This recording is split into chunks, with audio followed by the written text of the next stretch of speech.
ও যদি মসজিদের মেম্বারে দাঁড়িয়ে নবী বংশের আওলাদদের বিরুদ্ধে কথা বলতে পারে, তাহলে ওই মসজিদের মেম্বারে দাঁড়িয়ে যখন ইসলামের বিরুদ্ধে কেউ কথা বলে ওর মুখে কথা পাওয়া যায় না কেন?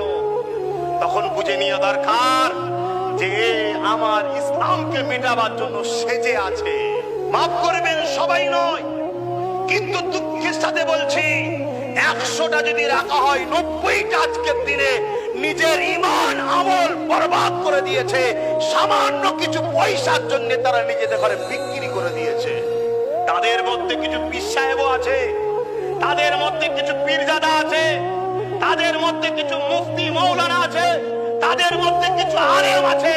চিনবেন কি করে? চিনার খুব সহজ রাস্তা, চিনার খুব সহজ রাস্তা। কোন বেঈমানের জন্য তাদের দিল চলে, মদিনাওয়ালার জন্য তাদের দিল